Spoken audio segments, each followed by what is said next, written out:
დღეს ბათუმში ლორდ კიფაინძის ქუჩის მცხოვრებლებმა საპროტესტო აქცია გამართეს. აქციაზე შეკრებილები ახალი ბულვარის გასწვრივ ზღვაზე გასასვლელს მოითხოვდნენ.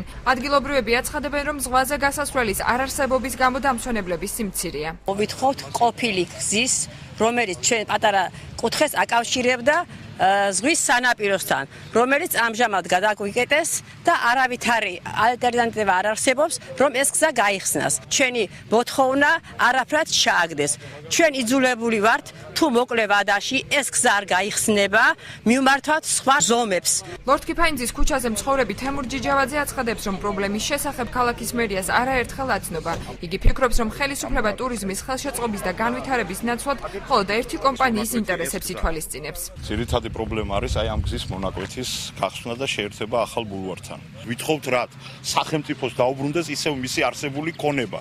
ანუ მის საკუთრებაში არ ითხოვს აქ თქვა რიგითი მოქალაქე და მე ეჭვი მიჩნდება და მინდა ასეთი შეკითხვას დავსვა ეს რა აწყობს სახელმწიფოს თქვა ერთი კაცის სარგებელი გაიზიაროს თუ ამხელა სოფელი თქვა 1200 კომლის უიმედობა დატოვოს და რა ვიცი მე ყველაფერი ამაზე არის დამოკიდებული. პრობლემის შესახებ ბათუმის მერი ჯემალ ანანიძე ინფორმირებულია. მისივე განცხადებით ლორდ კიფაინძის ქუჩის დასახლებაში ზღვასთან მისვლა 3 შემოვლითი გზით არის შესაძლებელი. ქალაქის მერი ადრეის დასახლების მცხოვრებლების მოთხოვნების გაცნობას ერთ კვირაში ეკონომიკის სამინისტროს წარმომადგენლებთან ერთად გეგმავს.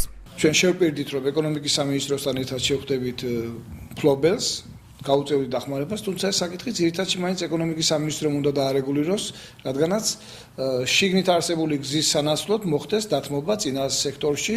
ჩემი სიტყვა ძალაში რჩება მოსახლეობას დაუდგებოდი გვერდით და შეიძლება ითქვას, რომ უახლოესი ერთი კვირის განმავლობაში მაქსიმალურად მივაწვდი ინფორმაციას, შევხვდები მოსახლეობას ადგილზე გასვლით თუ რა გადაწყვეტილება მივიღეთ ერთობლივად. ეკონომიკის სამინისტროს ქონების მართვის და პრივატიზების დეპარტამენტის უფროსი ზურაბ ჭურკვეიძე აცხადებს, რომ მიწის მფლობელებთან მოლაპარაკება მიმდინარეობს, რათა მოსახლეობის მოთხოვნები მაქსიმალურად იქნას გათვალისწინებული.